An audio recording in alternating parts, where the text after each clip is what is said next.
চট্টগ্রামের খাতুনগঞ্জে দেশীয় পেঁয়াজের সরবরাহের কোনো ঘাটতি নেই। তবু সংকটের অজুহাতে কয়েক সপ্তাহ ব্যবধানে পেঁয়াজের দাম বেড়েছে। কেজি প্রতি 40 টাকা বেড়ে পাইকারিতে বিক্রি হচ্ছে 90 থেকে 105 টাকা পর্যন্ত।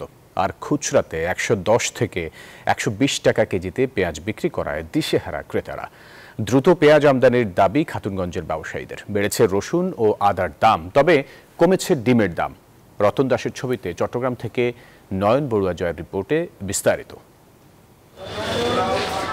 দেশের বড় ভোগ্যপণ্যের বাজার খাতুনগঞ্জ।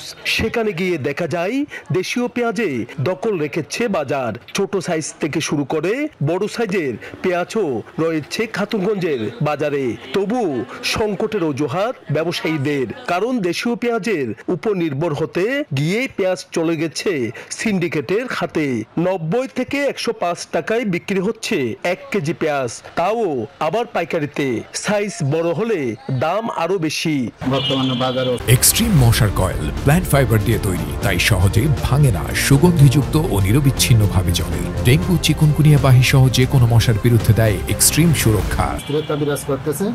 যদি সরবরাহ অ্যাভেলেবেল হয় বা ইন্ডিয়ান যদি আইপি দিয়ে দেয়, তাহলে দামটা কিছুটা কমে যাবে। দেশি পেঁয়াজের উপর নির্ভরশীল, বাইরের কোনো পেঁয়াজই আমাদের দেশে নয়, এফসিও বন্ধ।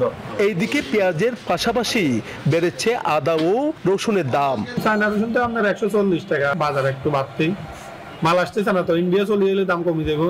খুচরা বাজারে পেঁয়াজের দাম আরো বেশি হওয়ায় দিশেহারা ক্রেতারা। আগে কিনতাম 60 টাকা, 50 টাকা, 70 টাকা। অনেক পেঁয়াজের দাম 110, 105।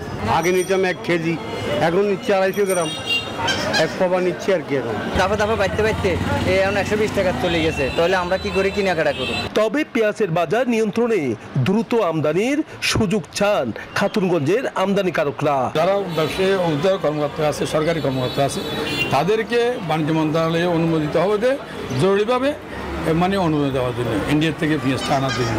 আনলে বাজারটা নিয়ন্ত্রণ চলে আসবে, আমাদের সম্পূর্ণ নিয়ন্ত্রণ চলে আসবে, আর কোনো সিন্ডিকেট থাকবে না। এইদিকে ডিমের দাম কমায় ক্রেতাদের মাঝে ফিরেছে স্বস্তি। নয়ন বড়ুয়া জয়, নিউজ 24, চট্টগ্রাম।